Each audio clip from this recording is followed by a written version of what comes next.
What a beautiful day to be at JAXPORT. I want to thank Eric Green for hosting us. Also want to thank our FDOT Secretary Kevin Tebow for joining us. And then we have a lot of great folks from around the state.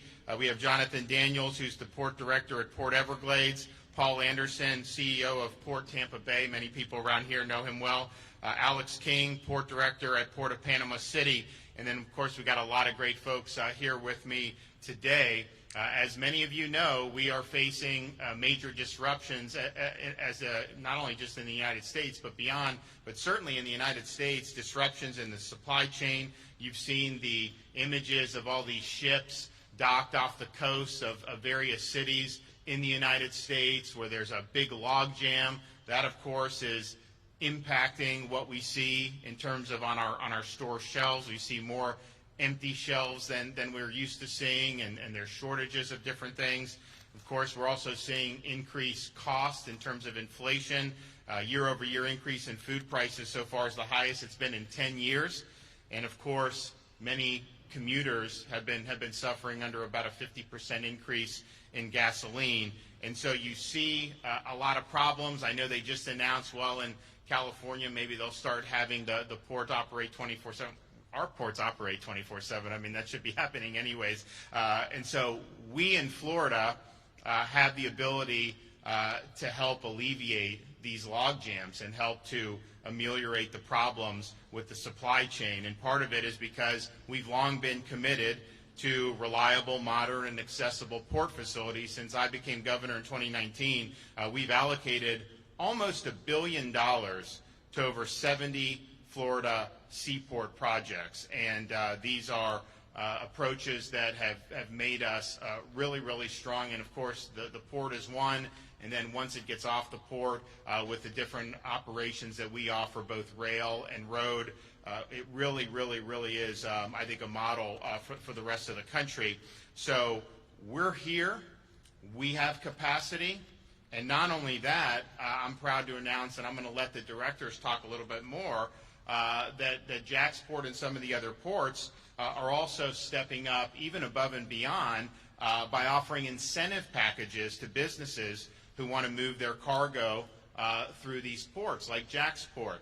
This will make a huge difference. If you think about a place like JAXPORT, you have close to 100 million consumers that live within 1 day's drive of JAXPORT. And I think companies are noticing. They're noticing that Florida could be the solution for some of these logistical problems. Just last week, a European container shipping company announced they were going to reroute vessel service to JAXPORT, bringing an estimated 1,000 additional containers a week through Jacksonville. And it's been many years since we've had a European company come through JAXPORT. So that's very, very exciting.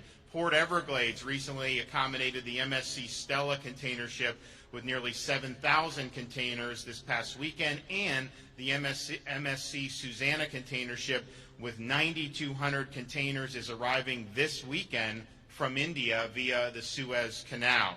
So we're able to accommodate these ships without backups. Our seaports are used to operating around the clock. They're used to moving cargo for American families, farmers, and businesses, and we think that this is a great solution given our capacity for some of the problems you see in other parts of the country.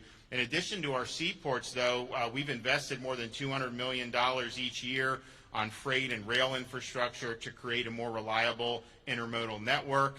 And we are continuing to invest, and we're adding to the investments in workforce education so that we can prepare individuals for meaningful in-demand careers like logistics and like getting commercial driver's license. I was just in the Florida Panhandle earlier this week, and last week, and we did a program, we did funding. They have commercial driver's license programs so that we can get more people to drive trucks.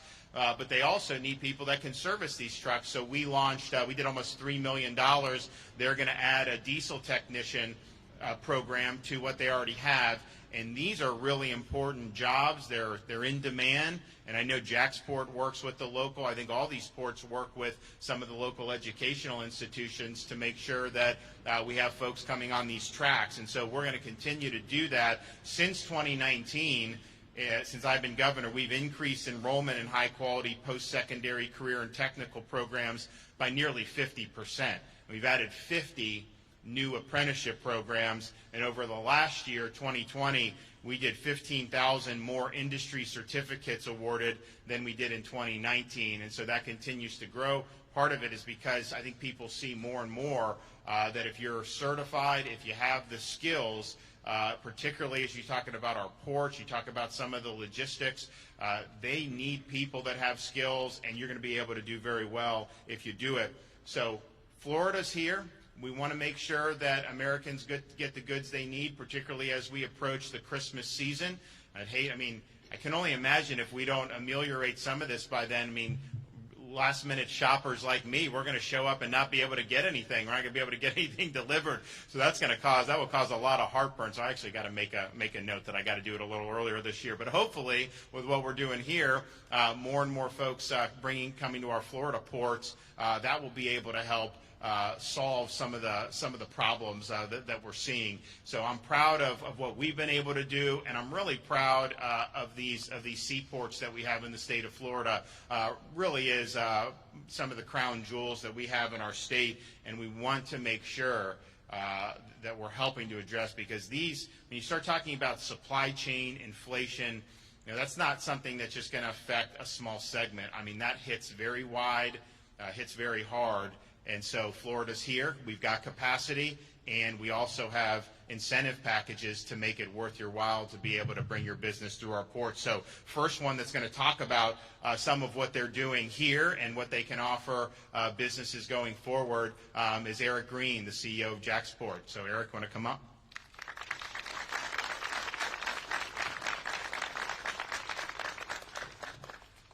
I want to start by thanking Governor DeSantis, Secretary Thibeault, our board chair, Wendy Hamilton, board members Daniel Bean, Jamie Shelton, and Brad Talbert, who's here with us today, and all of the port workers and partners who are here with us. With your support, JAXPORT has maintained uninterrupted cargo service throughout the pandemic, keeping the supply chain moving and store shelves stocked for the people of our great state and throughout the nation. Standing here today, surrounded by so many important partners, I am proud to announce that fiscal year 2021, which we just completed at the end of September, was a historic year for JAXPORT. More than 1.4 million containers moved through our port over the past year, a new port record set in the middle of a pandemic. And we're not slowing down, not even close. As Florida's largest container port, we want the industry to know that Florida ports like JAXPORT are a solution to the nation's port congestion problem. The success of this year's holiday season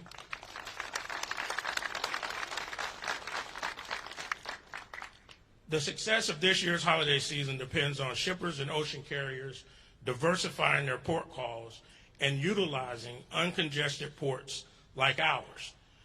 As we've seen this month with a major shipping line, as the governor mentioned, rerouting their European container service to JAXPORT to adapt to market's needs. Governor DeSantis, we share your message. We welcome all cargo vessels and suppliers to ship through Florida. The industry has taken notice of Florida's advantages, including our workforce and fast access to 100 million U.S. consumers. Right here, we are all gathered. $200 million in enhancements are underway to modernize the terminal. It's all funded through the support of our governor and elected officials, as well as our public-private partnership with SSA, one of the world's leading terminal operators.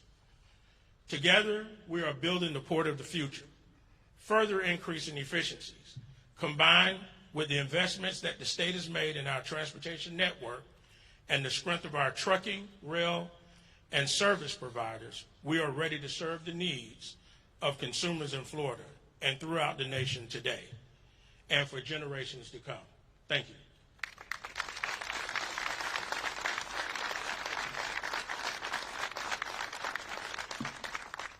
Well, thanks, Eric, and we're really excited about all the great stuff that's gone on with JAXPORT. Congratulations. Next, I want to bring up Ike Sherlock.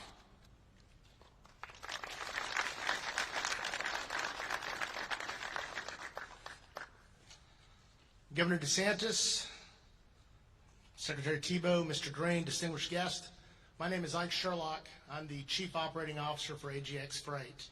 And today, I proudly stand as a representative of the transportation and logistics workforce for the great state of Florida. Truckers, warehouse workers, brokers, and many more, all essential workers that are critical in the supply chain between the Florida ports and the consumer. The governor mentioned a very notable thing. From where we stand right now, almost 100 million consumers live within a one-day truck transit drive. Think about how perfectly positioned we are from a geographic standpoint to strike and strike quickly. Almost 100 million consumers. I would like to call out good communication and positive working relationships as they apply to our host venue, JAXPORT. JAXPORT has successfully leveraged relationships with our truckers and warehousemen to not only seamlessly handle record import numbers, but as a team on the export side, we have mobilized huge amounts of massive military deployments and huge human relief efforts. You can go from port to port all over the state, and you hear success story after success story of the private truckers working successfully with the ports. I share all of this with you today because I want you to know that not only is Florida open for business, Florida has the critical infrastructure, essential manpower, and additional capacity to successfully handle more business. Thank you.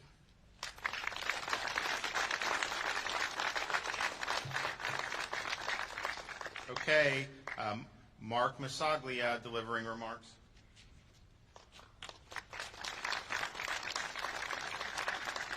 Good morning, everyone. My name is Mark Masaglia, and I lead the commercial and business development team for the Terminals and Ports Division of WATCO, which is a leading transportation service logistics company.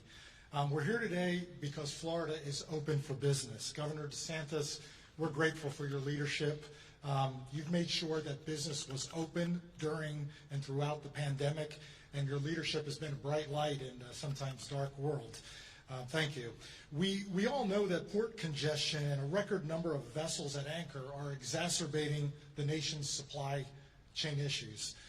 WATCO provides rail, water, highway transportation solutions throughout the North America and Australia, and we operate 44 short-line railroads and 79 ports and terminals throughout the United States. Here in Jacksonville, which is my hometown for the past 30 years, we're proud to operate the JAXPORT Railroad, which serves Jacksonville's Talleyrand Terminal, just up the river. As JAXPORT's serving railroad, I can say that Jacksonville is prepared to handle the business that's stalled at the congested ports. Jacksonville is a global gateway that offers convenience, efficiencies, and unmatched competitive rail options. With service from CSX, Norfolk Southern, and the Florida East Coast Railway, Northeast Florida's rail network has the capacity to effectively deliver increased imports and exports. We're eager to relieve the strain and get the cargo moving. As they're linked to the port, WATCO is ready to move intermodal containers directly from the port to the main intermodal yards of those Class I railroads, and with their connections to Miami, Atlanta, Charlotte, Chicago, and beyond. We all know that time is money, and it's time to put Florida's efficiencies to work. There's no better state to do business in, and WATCO and the First Coast Rail Network is ready, willing, and able to solve the supply chain issues under the leadership of Governor DeSantis and Secretary Tebow. For all of our current customers and our future customers, I ask you to bring it on and make Jacksonville your port of the future. Thank you for allowing me to speak, and thank you for allowing WATCO to serve you. Governor, we won't let you down.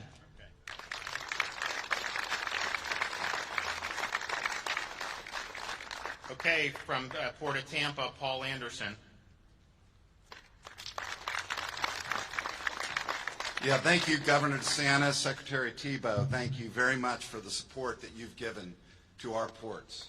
so that we can be here today to support your vision that you've said to the world, our nation, and our state. We're open for business. And so are our ports open for business, and not just 8 hours a day. We work round the clock. I'd like to take just a minute, if I can, Governor, to recognize the men and women that are back here that are at the tip of the spear in ports all over our state for what they do 24/7.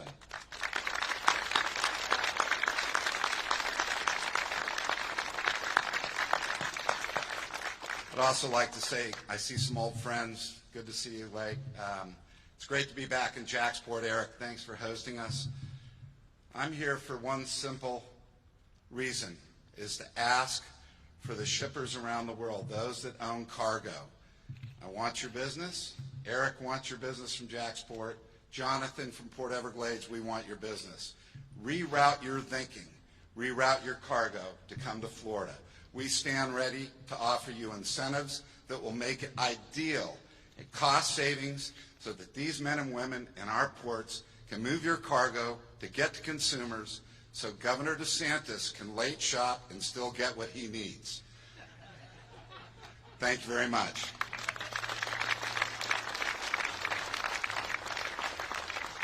Okay, from South Florida, we have Jonathan Daniels, Port Everglades. Governor DeSantis, thank you so much. Your leadership has been absolutely invaluable. Secretary Thibault, thank you, as well as you continue to blaze our path forward. In a hyper-competitive environment that is ports of today, when you take competitors and make them collaborators, what happens in JAXPORT happens. Brand new services come to the state because we're looking at our state as a system. 15 ports strong, willing to take on any level of competition that's out there, allow the governor to make sure, as Paul said, that he can get his shopping done in plenty of time. But it also allows the consumers of the state of Florida and the majority of the United States to be able to see what efficiency looks like in ports and to look at an integrated transportation system that meshes ports, rail, highways, and air in a seamless transportation network that is the state of Florida's transportation system.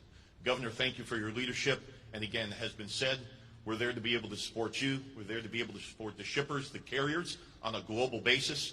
And as has been said many times, Florida is open for business 24/7. Governor, thank you.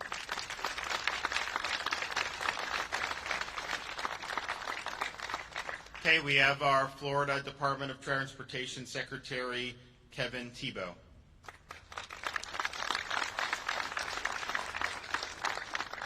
You're on notice. The First Lady is probably going to keep you on task here, so just no pressure or anything. But what a great day, as the governor said, to be here in Jacksonville and JAXPORT.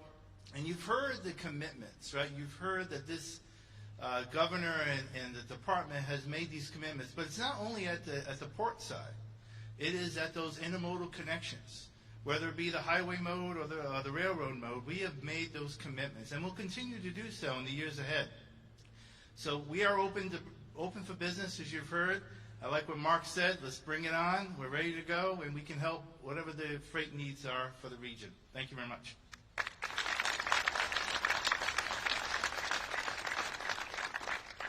Well, we're really proud of all the work that's been done at all these different ports, and I also want to thank all the folks that are behind us here, representative of many, many more, both here in Jacksonville and throughout Florida, who are working hard around the clock, and oftentimes goes unnoticed because we're used to seeing everything on the shelves, and now it's causing people to look and realize, which we've realized, and obviously the folks that work here have realized, but just how important it is that we do have the ability to ship goods, get them to market, and we're doing that very well in Florida. They will provide you with incentives to make it worth your while. We have capacity. We can do it efficiently, and I think it will be something that will be beneficial. Certainly it will be beneficial to Florida, but I think it will be beneficial to folks all across the country. We have to make sure people can go Christmas shopping as normal. We have to make sure that all the necessities are there.